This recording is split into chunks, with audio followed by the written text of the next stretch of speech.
property. New tonight, Charlotte leaders are revisiting the city's zoning codes due to what they call unintended consequences. The city adopted the Unified Development Ordinance in 2022, and you'll remember one of its main goals was allowing higher density housing in more places. Now city planners are proposing changes that could decrease density for certain projects. WCNC Charlotte's Julia Kaufman explains. Charlotte city planners say they've found a loophole in the UDO that's allowing builders to decrease lot size to fit more housing, but they worry it's hindering people's quality of life. Luxury townhomes being built on Selwyn Avenue are close to the road and houses next door.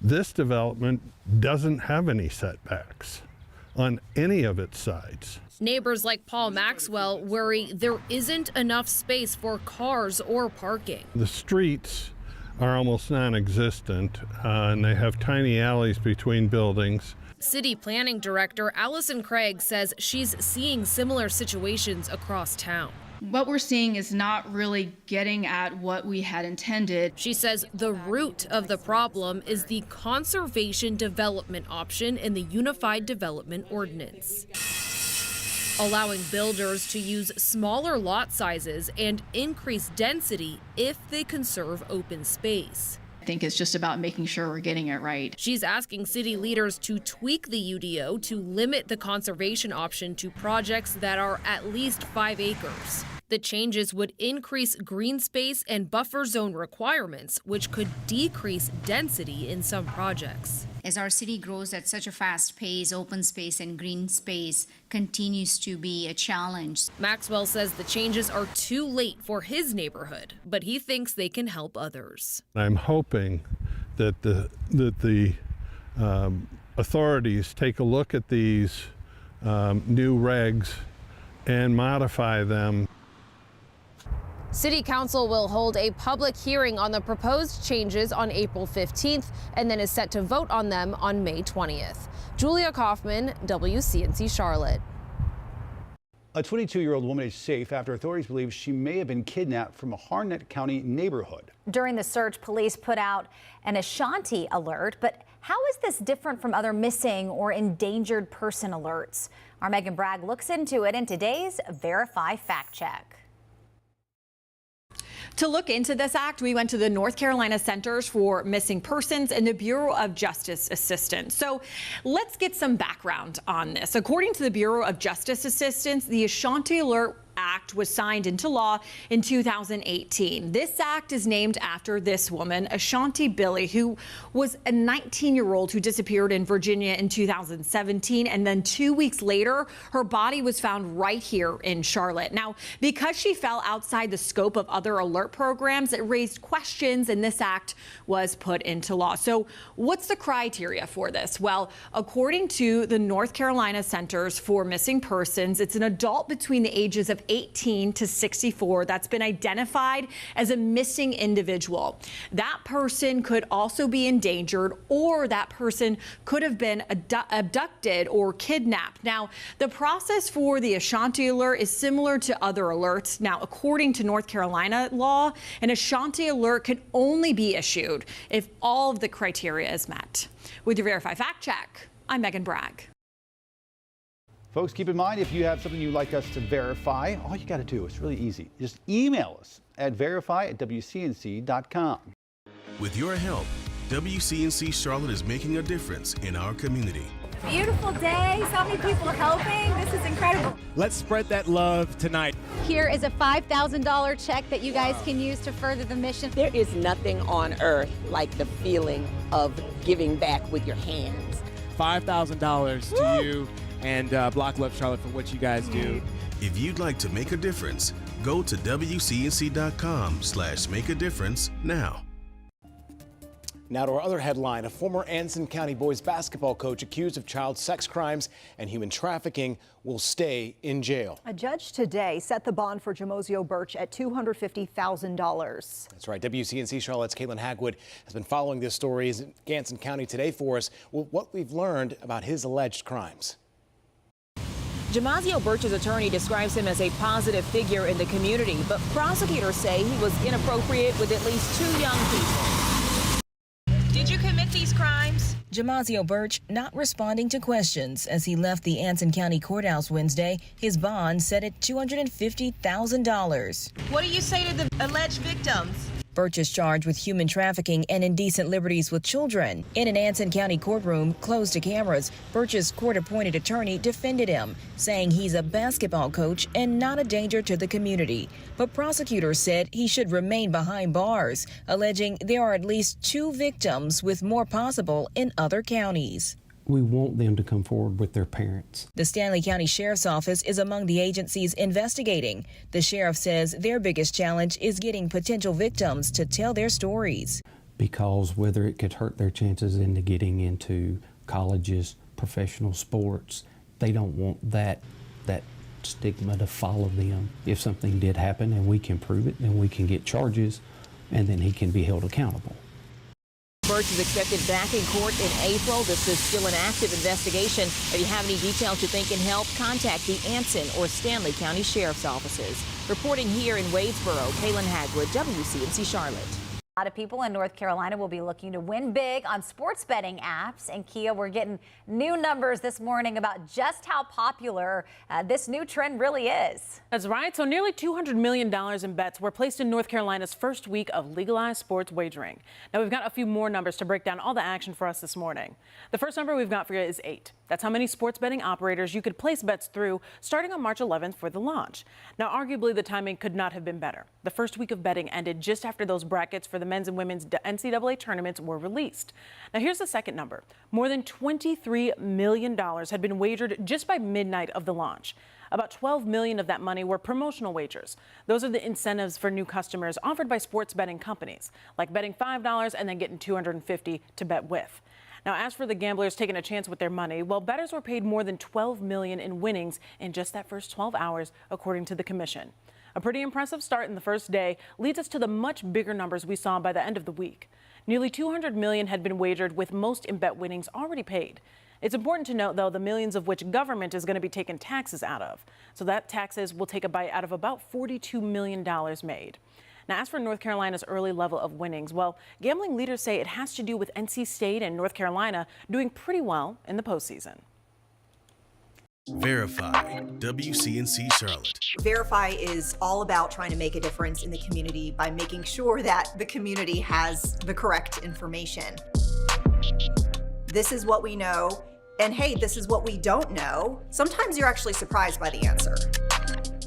Verify the difference. Verify is a great way to combat that misinformation, making sure that people know the process of the reporting. If you're ever locked out of your house, who's the first person you're going to call? Probably a locksmith, right? But are all locksmiths created equal? Here's Megan Bragg with this morning's Verify. This post on Reddit is warning people to double check a locksmith's credentials before booking an appointment. It says in North Carolina, a locksmith must be licensed. So is this true? Do you have to have a license to operate as a locksmith in North Carolina? Let's verify. Our sources are North Carolina law, the North Carolina Locksmith Licensing Board, and Nama Ben-Shabbat, owner of AKM Locksmith. According to North Carolina law, a locksmith in North Carolina does have to have the appropriate licensing. Because locksmiths have the knowledge and tools to bypass or neutralize security devices in vehicles, homes, and businesses. The Tar Heel state requires them to maintain their state license to protect public health, safety, and welfare. And Ben-Shabbat agrees. So in order to have clearance and a trustworthy person to do the work, right? You need to know who they are, what they are, what's the background, do they have felonies, misdemeanors. You need to know a little bit more about the person before you let them gain access to your life. And if you're looking for a locksmith in your area, the North Carolina Locksmith Licensing Board has a public database listing all available licensed locksmiths. The database shows the license number, expiration status, and date, along with any disciplinary actions taken against the locksmith. Now looking at South Carolina, locksmiths in that state do not need a license to operate as a locksmith. However, they do have to register with the Department of Labor Licensing and Regulation. If you're looking for a trustworthy locksmith, there are various locksmith associations like the South Carolina Locksmith Association that can help. And Ben Shabbat says if an unlicensed locksmith tries to travel from South Carolina into North Carolina to ply their trade, You shouldn't do it, no. So we can verify that, yes, you have to have a license to operate as a locksmith in North Carolina. And there is a state database that shows all of the credentialed locksmiths in your area. A license is not required in South Carolina, but locksmiths do have to register with the Palmetto State. With your Verify, I'm Megan Bragg. If you have something you would like verified, just email us at verify@wcnc.com. To this, another push to provide mental health resources to Carolina's most vulnerable students. We do thank you for sticking with us this evening for the news at 6. I'm Vanessa Rufus. And I'm Colin Mayfield. Now, in the aftermath of a deadly school shooting in Uvalde, Texas, Congress dedicated money to help prevent future school violence and improve student mental health. But our Where's the Money investigation found new schools in the Carolinas are actually putting that money to use. Yeah, not many schools tonight. Nearly 2 months after our Nate Morabito exposed this problem, South Carolina is making a second effort to deliver millions of federal dollars to students who are most at risk. When we discovered South Carolina had only awarded this money to a dozen school districts, the Department of Education said it would find a way to spend the rest of the money. Well, now, if everything goes as planned, more than twice as many school districts could receive this potentially life-saving money in round 2. In Uvalde, Texas, a gunman murdered 2 teachers and 19 children. Almost 2 years later, millions of dollars in grants sit unused. Funds elected leaders approved to prevent another Robb Elementary School shooting. It makes no sense to me for these dollars to be offered by the federal government to be sitting in coffers while our schools are not as safe as they can be. We need to do better. It's a revelation WCNC Charlotte took all the way to the top. First with the Secretary of Education, and then with the Vice President herself. Well, that's part of why I'm here, to make sure that the money gets to where it needs to be going. These so-called Stronger Connections grants are meant to help school districts with high rates of poverty, bullying, absenteeism, and exclusionary discipline. Sometimes I just think I'm not sure how some of these children kind of survive their life. But York School District 1 is the only school system in the Charlotte area that's received a grant so far. The district is using the money to ensure every school has its own mental health therapist. My mission is to help these children who are struggling so much. South Carolina is hoping others will take notice of York's efforts. If you are eligible, please apply. The Department of Education opened a second round of applications this month. Records show more than 50 South Carolina districts are eligible, and they have 2 months to submit their applications. We just want to make sure that this gets out there and we don't have to send any of it back.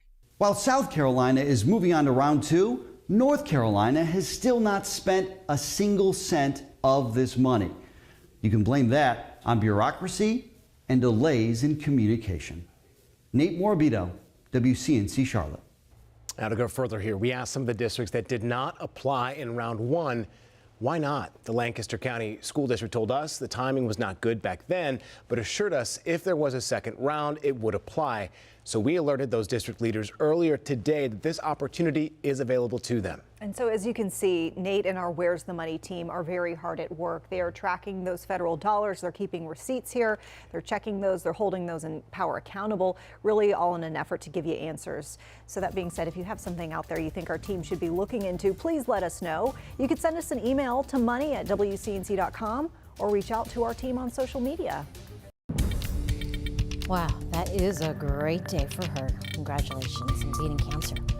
Let us talk about our weather. Brittany, we have a lot to talk about, ups and downs, not quite sure how to dress during the middle of the week. What's going on?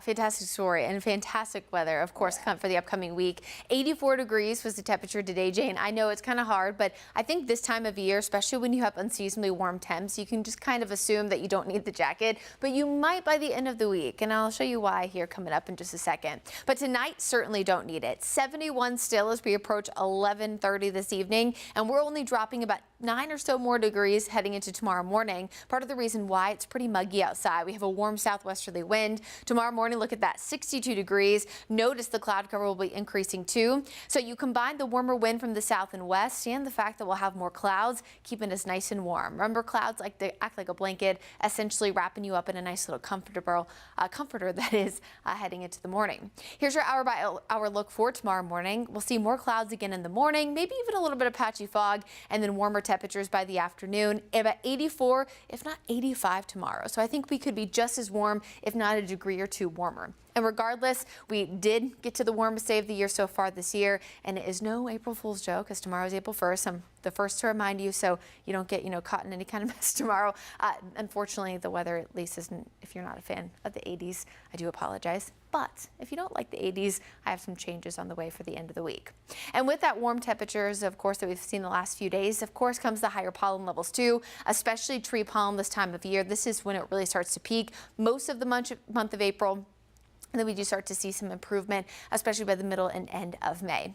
On Wednesday, though, you can see that the numbers go down a little bit. And here's the reason why. We have an approaching cold front heading toward the area late Tuesday. Now, before the cold front arrives, winds are starting to kick. You combine that with the warm temperatures, and one of the bigger reasons, too, why the pollen is really going to be rocking.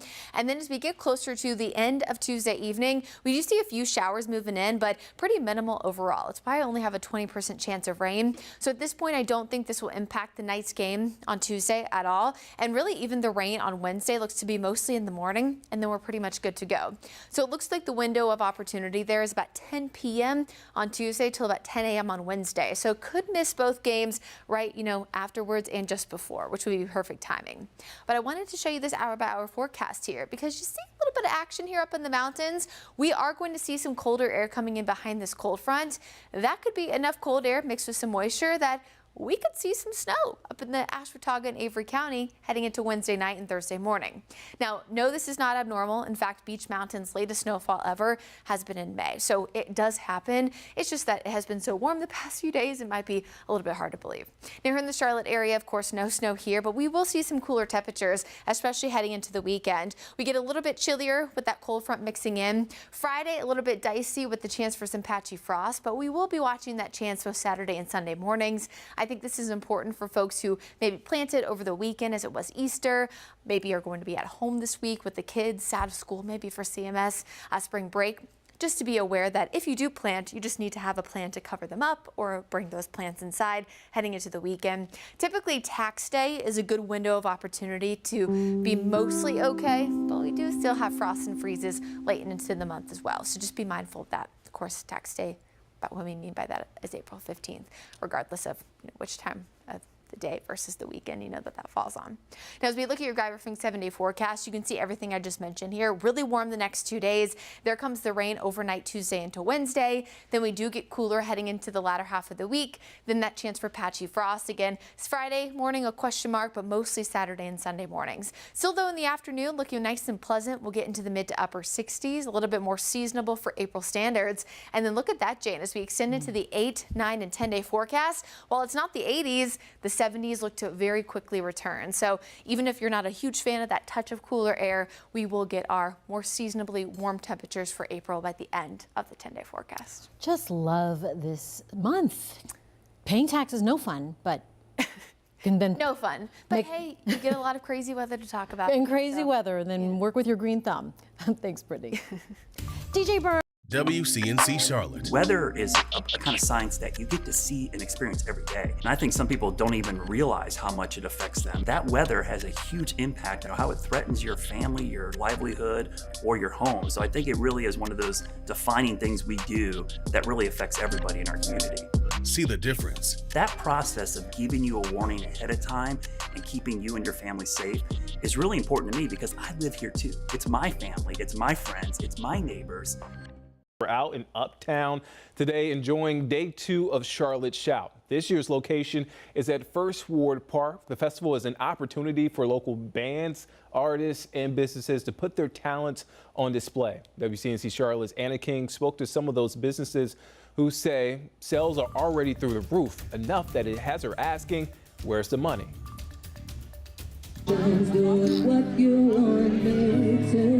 Live music, local art, and good food. This year's Charlotte Shout brings something for everyone, especially small local businesses. I say we're up about 50%, 75%. That's what I would say, compared to last year. This gives me at least a 35 to 40% boost in my bottom line every year. This year's festival is being held at the First Ward Park in Uptown, which businesses say provides the perfect opportunity to bring in new customers. Thank you. One of the biggest festivals I do every year. And right across the street from the park is the 7th Street Market, consisting of new businesses trying to get off the ground. Astronomically busy. When I say we got ticket lines down to the floor, I mean at 6 o'clock we're just getting through, but we're pushing. And businesses like Gino D's Pizza say the profit from this event every year isn't comparable. I know yesterday we hit record sales. Already today, we've served over 367 customers. They say just to prep, they had to order in more dough, maxed out on dough, and bring in more staff. Leaders of the event say just based on these first few days, the numbers this year will far surpass last year. What we saw last year is that for every dollar spent, it put $6 more of money back into the economy. Which means more money for businesses and in turn, more money towards the city. In Uptown Charlotte, Anna King, WCNC Charlotte. An after-school program just outside of Fort Mill is supporting so many families in need. It says it has now outgrown its current location. Yeah, it's a big need and a big ask here. WCNC Charlotte's Larry Sprinkle gives us a look inside the historic Paradise Foundation and how it needs your help to continue making a difference. How many days has he been? Every day after school, students in and around the Paradise community in Fort Mill, South Carolina, are getting more opportunities to learn and laugh at the historic Paradise Foundation. That's where you put that there. Danielle Redmond and a team of volunteers started the foundation back in 2019 to provide a safe space for children and teenagers to do their homework, enjoy meals, engage in physical activity, and have a good time until their parents could come by and pick them up. It's truly a blessing. I kind of feel like a community godmother in a way. But as each day passes and more families need after-school support, the church that hosts the foundation is starting to burst at the seams. Square footage doesn't allow for us to be able to truly expand, but we need to be in the community because that way we have more eyes, more support, you know, fewer transportation issues because everyone will be centrally located. Redmond says funds are also being stretched to cover essential items for students such as books, art supplies, and sports equipment, making it hard to secure a larger location. But she won't give up on the dream. The kids are heavily involved in sports. If we can have a place for them to play basketball, an area that we can kind of compartmentalize classrooms for like media and workforce development. Redmond believes the Historic Paradise Foundation will become a centerpiece for this community and the families who depend on it. For now, she plans to keep bridging the gap to make it easier for parents and their kids to get ahead. Partner with us, become family with us, and then learn from us so that then you can see what ways can best help us. In Fort Mill, South Carolina, I'm Larry Sprinkle, WCNC Charlotte.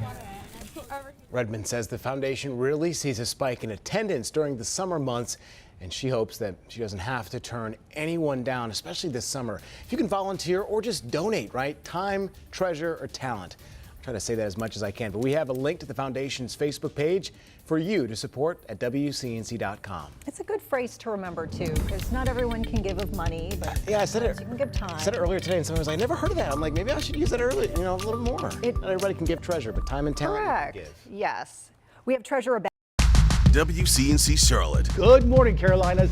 Tune in to the team that's preparing you for your day.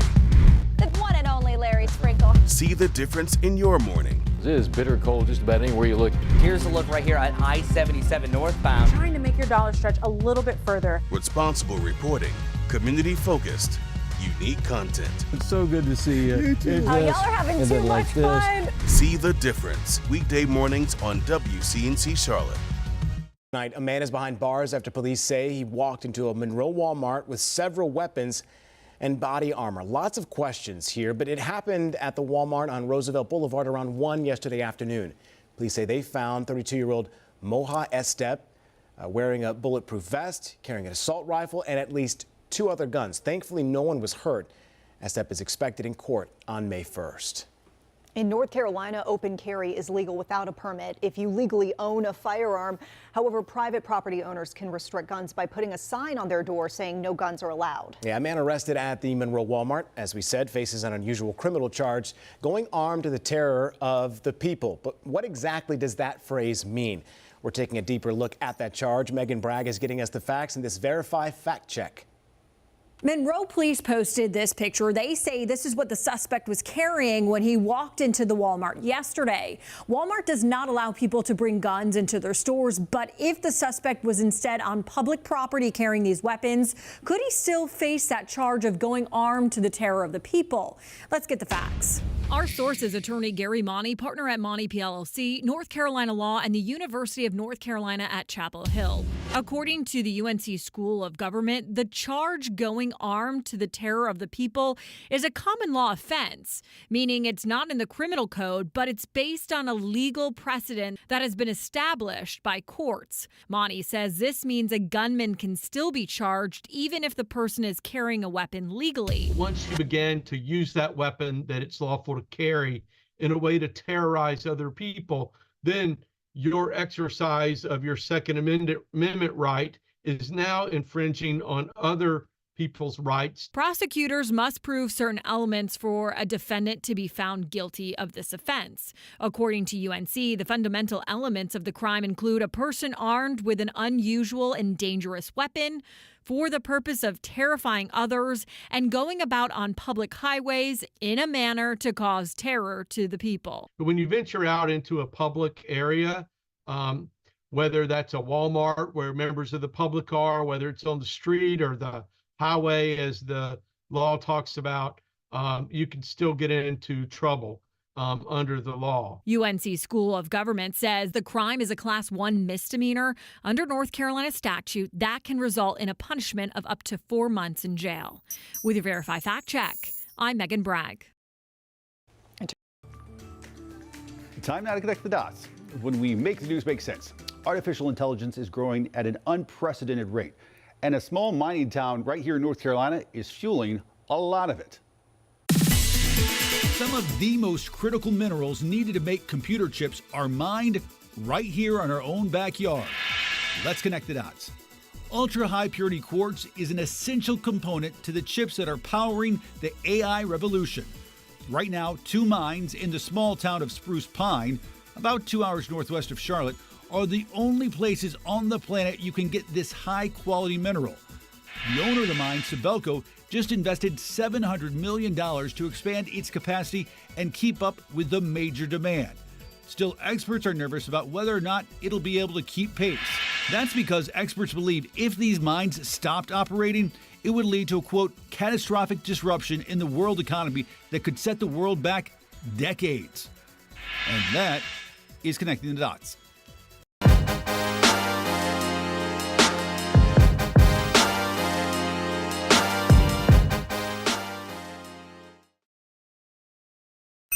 Wake up to the news that matters most with meteorologist and traffic reporter Chris Mulcahy. And we're all clear. We're keeping you smarter, safer, and on time. Start your day the Mulcahy way. See the difference. 4:30 to 7 on WCNC Charlotte. Well, people across the nation are getting ready for the total solar eclipse on April 8th. Here in the Carolinas, we can expect just a partial eclipse, but experts say it's still important to have those special glasses. So if you still have a pair from 2017's spectacle, will those still work? Our Megan Bragg verifies.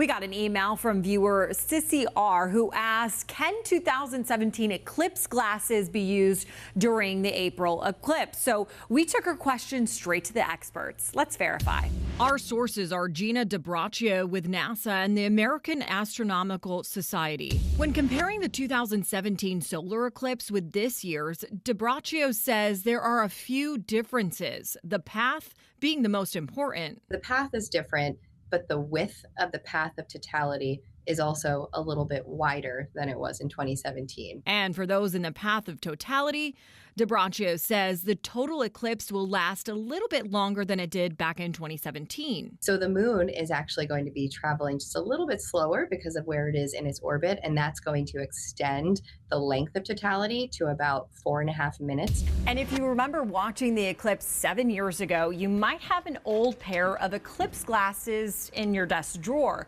but are they safe to use? If you see any obvious kind of like scratches or holes in them, then you definitely do not want to use them. But if they're not damaged, you can use them. The American Astronomical Society says before using any eclipse glasses, make sure you check the sides to ensure they say ISO 12312-2 standard. Experts say any legitimate eclipse glasses made after 2015 should be ISO certified and safe to use when viewing the eclipse in a few weeks. So we can verify that yes, you can use old eclipse glasses as long as they are ISO 12312-2 standard certified and are in the perfect condition, meaning there are no scratches or holes in the lenses. With your Verify, I'm Megan Bragg.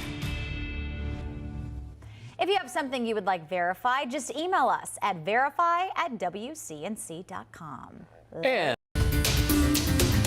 I will never take things for granted like this again. They spent years paying too much in property taxes without even knowing it, all because the tax office drastically overestimated the square footage of their home. This looks like you all made a mistake. Even worse, the retired couple can't get any of that money back. Tonight, they want to protect you. If you've never looked at your property record card, let us tell you, you'll want to do that, and soon. Tonight, Nate Morabito and our Where's the Money team is showing you why. This is different than the vague revaluation notices you get in the mail every few years. Instead, it's on you to search for the detailed property record card on your county assessor's website. That's the only way to ensure the estimate on file has accurate measurements of your home. Oh, my. Inside Jan Keel's newest Concord home, This is so many years ago. the former educator continues teaching. This was 1974 or 75. Even in retirement. It has been something that has really gnawed at me. Keel and her husband, also a retired public servant, first moved to Cabarrus County from Wilmington in 2011. We noticed that Cabarrus has better tax rates than Mecklenburg. Drawn here in part by its affordability, specifically to this house, a new build, a place they'd call home for almost a decade. It was kind of the ultimate house for us. But then came a series of medical challenges for Tom. We have some dementia. Which forced them to downsize in hopes of saving their money for eventual long-term care. It was devastating. That's when the husband and wife, on a fixed income, learned they should have even more cash in the bank. The measurement was wrong for 9 years. Keel says when they put that house on the market in 2020, an appraiser measured it as part of the selling process. And the appraiser found the actual size of the house is more than 300 square feet less than what the county assessor's office had on record. The result of mislabeling a vaulted ceiling as actual living space. I was really, really surprised. Keel says she paid her taxes every year through escrow. Why would I question that? And it never dawned on her to double-check the county's math. It hasn't just cost her money. She's lost sleep. I do wake up at night and I think about it. Square footage is a big factor in determining the value of a home. We have information now that showed that our estimate was incorrect at that time. So a mistake. A difference in appraisal. Regardless what tax administrator David Thrift calls it. This looks like you all made a mistake. You don't think this was a mistake? My answer to that was we made an incorrect estimation. Once alerted, he says Cabarrus County quickly corrected the information on the property record card. Thrift says his office's goal is to get the most accurate measurement possible for every property in Cabarrus County. That process starts when a home is under construction, and appraisers can get inside and physically measure. Once it's complete, we do a final inspection. When they don't have access, Thrift says county employees do their best to estimate. But of course, an estimate, by definition, is an approximate calculation. When we identify something that we misestimated in this case, that certainly it's not something we like to hear. Uncommon, but not unheard of. That's why he wants to educate people too. Thrift says if you look at your property record card and think any of the details are wrong, you don't need to hire an appraiser. His office is more than happy to come back out and remeasure. He also says if you want your eventual bill to reflect an accurate tax amount, you need to report discrepancies now, during the revaluation appeal window, before the Board of Equalization and Review meets in mid-April, which means in Keel's case, there's no recourse there. The former teacher turned student. I feel a little bit like I bear some responsibility. Learned a valuable lesson way too late, but not too late to teach the rest of us. I will never take things for granted like this again. State law really limits your ability to recoup property tax payments from prior years. You either have to prove that it was an illegal tax to begin with or the result of a clerical error. Not an error in judgment, not an incorrect estimation, not a mistake. Nate Morabito, WCNC Charlotte. So we say this often, we can't do what we do without you. We get that story, of course, because the Keel family reached out to us about it. As Nate said, the Keels wanted to make sure that you don't make the same mistake, and it does go to show you that your tips and your story ideas can lead to real answers and solutions, and they can really help others get ahead as well. If you have something our Where's the Money team should look into, please let us know. You can do that by sending an email to money@WCNC.com or reaching out on social media. When it comes to WCNC's chief meteorologist Brad Panovich, our viewers tell the whole story. Hey, if you're new to the area, this meteorologist is awesome. I always stick with Brad Panovich when it comes to severe weather. He's rarely wrong. You should follow Brad if you don't already. He's usually right on the money with his forecast. I don't look at anything else besides what Brad says. We are fortunate to have him here. Brad Panovich, experience the difference with WCNC Charlotte weather. The way many of us view and even talk about sports is changing now that sports betting in North Carolina is up and running. And those conversations, they're happening everywhere, including the barbershop. TVs and the sounds of clippers are the only sounds making waves inside Bennett's barbershop in North Charlotte. Where no matter where you come from, no matter what you do, sports is a universal language that all guys can talk about. That Kyrie plays. Sports talk, still a big topic, but with a new look, an added layer of sports betting. Brings more conversation because now you get to know who likes who. I mean, you see we got football teams all over the wall, stuff like that. It's more than just Bennett's that's banking on a winner. According to the North Carolina State Lottery Commission, through the first week, more than $198 million have been wagered, with more than $140 million paid out to winners. Betting has made it into people who are only marginally invested in sports are now taking interest in. But a lot of bettors just took a hit. According to BetMGM, in the first 24 hours since the launch, nearly 48% of bets on March Madness were banking on the Tar Heels to win it all. So, who are fans betting on now in March Madness? Still got North Carolina State left. Got a lot of Duke fans, all of them in the same area. Got some Clemson fans. People are excited about Clemson because that's something different. But maybe not the first option, but still a good choice to help fans bring home the bacon. That's just a way of getting people excited, but you can see just naturally how much money it's generating. In North Charlotte, Miles Harris, WCNC Charlotte. When did you know what you wanted to be? Hey Mom, the weather's on! WCNC Charlotte's chief meteorologist, Brad Panovich, always knew what he was meant to do. All right, don't forget your umbrella. In fact, he joined the American Meteorological Society when he was 13. Now Brad is all grown up. You can see him right here on WCNC Charlotte, making sure you're informed and safe. Hey, where did all my hair go? Experience the difference. Wow, that is a great day for her. Congratulations on beating cancer. Let us talk about our weather. Brittany, we have a lot to talk about, ups and downs, not quite sure how to dress during the middle of the week. What's going on? Fantastic story and fantastic weather, of course, for the upcoming week. 84 degrees was the temperature today, Jane. I know it's kind of hard, but I think this time of year, especially when you have unseasonably warm temps, you can just kind of assume that you don't need the jacket, but you might by the end of the week, and I'll show you why here coming up in just a second. But tonight, certainly don't need it. 71 still as we approach 11:30 this evening, and we're only dropping about 9 or so more degrees heading into tomorrow morning. Part of the reason why it's pretty muggy outside. We have a warm southwesterly wind. Tomorrow morning, look at that, 62 degrees. Notice the cloud cover will be increasing too. So you combine the warmer wind from the south and west and the fact that we'll have more clouds, keeping us nice and warm. Remember, clouds like they act like a blanket, essentially wrapping you up in a nice little comforter that is heading into the morning. Here's your hour by hour look for tomorrow morning. We'll see more clouds again in the morning, maybe even a little bit of patchy fog, and then warmer temperatures by the afternoon, about 84, if not 85 tomorrow. So I think we could be just as warm, if not a degree or two warmer.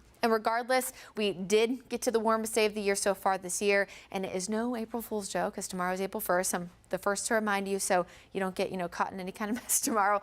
Unfortunately, the weather at least isn't, if you're not a fan of the 80s, I do apologize. But if you don't like the 80s, I have some changes on the way for the end of the week. And with that warm temperatures, of course, that we've seen the last few days, of course, comes the higher pollen levels too, especially tree pollen this time of year. This is when it really starts to peak most of the month of April. And then we do start to see some improvement, especially by the middle and end of May. On Wednesday, though, you can see that the numbers go down a little bit. And here's the reason why. We have an approaching cold front heading toward the area late Tuesday. Now, before the cold front arrives, winds are starting to kick. You combine that with the warm temperatures, and one of the bigger reasons, too, why the pollen is really going to be rocking. And then as we get closer to the end of Tuesday evening, we do see a few showers moving in, but pretty minimal overall. It's why I only have a 20% chance of rain. So at this point, I don't think this will impact the night's game on Tuesday at all. And really even the rain on Wednesday looks to be mostly in the morning, and then we're pretty much good to go. So it looks like the window of opportunity there is about 10 p.m. on Tuesday till about 10 a.m. on Wednesday. So could miss both games right, afterwards and just before, which would be perfect timing. But I wanted to show you this hour by hour forecast here because you see a little bit of action here up in the mountains. We are going to see some colder air coming in behind this cold front. That could be enough cold air mixed with some moisture that we could see some snow up in the Ashwaubenon and Avery County heading into Wednesday night and Thursday morning. Now, no, this is not abnormal. In fact, Beech Mountain's latest snowfall ever has been in May. So it does happen. It's just that it has been so warm the past few days, it might be a little bit hard to believe. Now, here in the Charlotte area, of course, no snow here, but we will see some cooler temperatures, especially heading into the weekend. We get a little bit chillier with that cold front mixing in. Friday, a little bit dicey with the chance for some patchy frost, but we will be watching that chance both Saturday and Sunday mornings. I think this is important for folks who maybe planted over the weekend as it was Easter, maybe are going to be at home this week with the kids out of school, maybe for CMS spring break. Just to be aware that if you do plant, you just need to have a plan to cover them up or bring those plants inside heading into the weekend. Typically, tax day is a good window of opportunity to be mostly okay, but we do still have frosts and freezes late into the month as well. So just be mindful of that. Of course, tax day, but what we mean by that is April 15th, regardless of which time of the day versus the weekend, that falls on. Now, as we look at your Guy-Ruffing 7-day forecast, you can see everything I just mentioned here. Really warm the next 2 days. There comes the rain overnight Tuesday into Wednesday. Then we do get cooler heading into the latter half of the week. Then that chance for patchy frost again. It's Friday morning, a question mark, but mostly Saturday and Sunday mornings. Still, though, in the afternoon, looking nice and pleasant. We'll get into the mid to upper 60s, a little bit more seasonable for April standards. And then look at that, Jane, as we extend into the 8, 9, and 10-day forecast. While it's not the 80s, the 70s look to very quickly return. So even if you're not a huge fan of that touch of cooler air, we will get our more seasonably warm temperatures for April by the end of the 10-day forecast. Just love this month.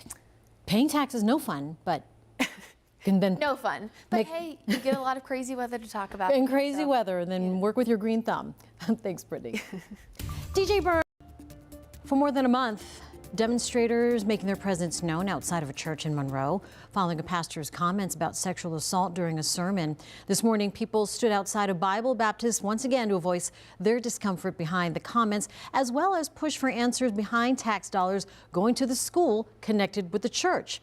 WCNC Charlotte's Miles Harris was there and shares why the community is still so vocal on this issue. Every Sunday for weeks now, community members throughout Monroe have stood outside Bible Baptist Tabernacle and stressed their concerns following some controversial comments that were made by the pastor here. And those concerns were stressed even on Easter Sunday. We understand the importance of Easter Sunday, and we don't want to give up and just go home just because it's a special holiday. Easter service at Bible Baptist Tabernacle was joined by community members pushing for accountability from the church. Where's the accountability? That's what we're looking for, is accountability. We want people in power to give a crap about this. We want some reaction. Emotions remain high after Pastor Bobby Leonard said during a sermon that women make themselves targets for sexual assault based on how they dress, stating that he wouldn't vote to convict a man who's accused of raping a woman if she wore shorts. We want to make sure that he knows it's not acceptable to say these things from the pulpit. The church and Pastor Leonard, they did apologize with a sign outside a few weeks ago, saying, "I am sorry for any hurt.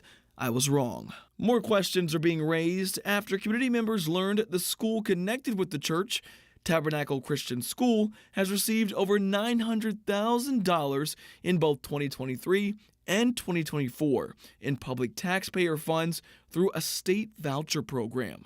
They're taking money away from children in our community that really need it, the people who, are impoverished and don't have the resources. A program that North Carolina Governor Roy Cooper questions. And the private schools that get this taxpayer money don't even have to tell taxpayers how they're spending it. Investigations into vouchers show a troubling reality. It was heartening to hear that Governor Cooper has called some attention to this. Community members throughout Union County are calling for action and prepared to keep light on the issue until something is done. We want to show everyone that we're serious about our commitment to getting accountability from Pastor Leonard. In Monroe, Miles Harris, WCNC Charlotte. Time now to connect the dots. When we make the news, it makes sense. Car prices are finally coming down, but before we get too excited, experts say do not expect prices to ever get back to pre-pandemic levels. Car prices are the best we've seen in years, and they're not going to get any better. Let's connect the dots. Kelley Blue Book says the average price paid for a new car right now is $47,000. That's down 2% from the same time last year. It's also the lowest average cost we've seen since March 2022. Make no mistake, cars are still generally more expensive, but as inventories replenish, dealerships and manufacturers are more likely to offer buyers incentives like rebates or discounts. And the floor isn't getting any lower. Right now, there is a major used car shortage because fewer cars were produced during the pandemic. Until that changes, new cars can only be offered for so little, or else they run the risk of being less expensive than their used equivalents. That is connecting the dots. WCNC Charlotte. Good morning, Carolinas. Tune in to the team that's preparing you for your day. We are following two major breaking news stories this morning. See the difference in your morning. We can see clear skies out there off in the distance. Everything is flowing just fine. We're asking where's the money so you can get ahead in 2024. Responsible reporting, community-focused, unique content. Good morning, Savannah. Hi, Sarah. Great to see you. See the difference. Weekday mornings on WCNC Charlotte. A recent survey finds 1 in 3 Americans have skipped or delayed going to the doctor in the past 5 years. And the financial hurdle is often the reason, with some putting it off to avoid a bill they feel like they can't pay. A 2022 report from the Consumer Financial Protection Bureau found 20% of Americans struggle with medical debt. But apparently not all debt is created equal. Our Jane Monreal has more on what you can do to make sure your medical bills aren't impacting your credit. Well, if you're sick or injured, medical bills are something you simply can't refuse. And depending on what procedures you get, those bills could add up. Consumer Affairs says the Consumer Financial Protection Bureau has worked with several credit reporting agencies to ensure